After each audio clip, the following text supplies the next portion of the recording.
This is your WW3 news of Thursday evening. Foreign criminal gangs in the United Kingdom. I think one of the most worst foreign gangs which exist in the United Kingdom is Albanian organised crime. And that is a long story. Probably beginning of the early 2000s when they started flooding in, when Tony Blair opened the gates to every Tom, Dick and Harry. You find every sinister, shady character flooding in. And these lot have a monopoly of the cannabis market, which is worth around about £2.5 billion roughly every year. And obviously there's rival gangs and other rival gangs of other foreign nationalities which are in the same line of business, basically, trying to steal their dope and stuff like that. These organised gangs, whether it's Albanian or Romanian, they have come to a level of sophistication organisation which a British law enforcement agencies, they can't keep pace.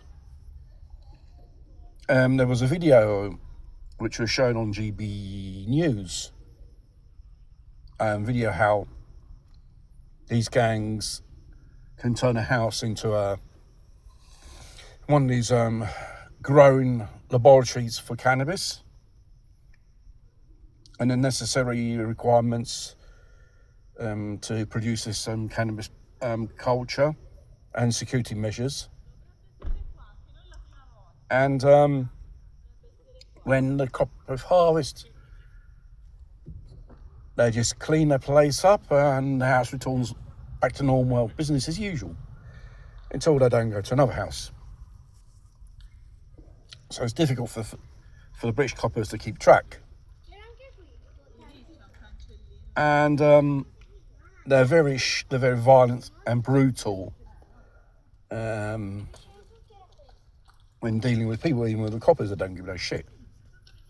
You know, I think you have to go to Italy around about, I think around about 36 years ago. I first spoke to people which came from Romania, which ended up on the coast of Puglia. I think there were 31,000 of them, and amongst them there were criminals, and that's how they set shop in Italy. Prostitution, burglars in villas they were specialised in. There was a lot of stories of violent robberies which they'd done in the early 90s, and even organised crime itself, and even the selling of narcotics as well. Class A stuff, they've become sophisticated. And the old class of organised crimes in these interior regions, since they've been arrested, they left some type of power vacuum, which seemed how they took over these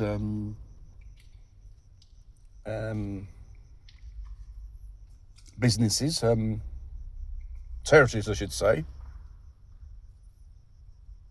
And then afterwards,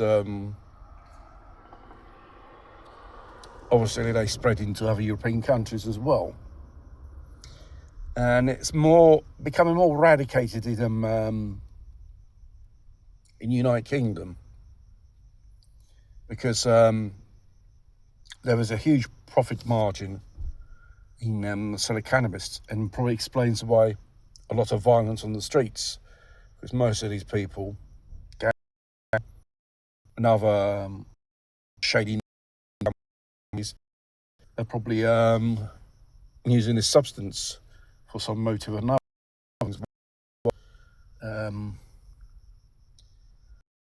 How ferocious they are towards, to the people. And you have to fight fire with fire. This soft approach with these people do not work. You have to hit them hard a bit like an anti-prohibition in the 1920s or 30s in America. Some type of task force like that you need to fight. Special powers. Destroy their assets, means to produce, to create money. Trace where the money goes. Even it's very difficult to trace laundry money. It's become, even that has become a very sophisticated operation these days as well. Otherwise, they'll continue to grow, become more violent, and become more eradicated on the territory which they are. Then afterwards, the coppers, they can't do nothing because they're not sufficiently geared up to deal with this type of imported criminality, especially a vicious type of character and savage as well.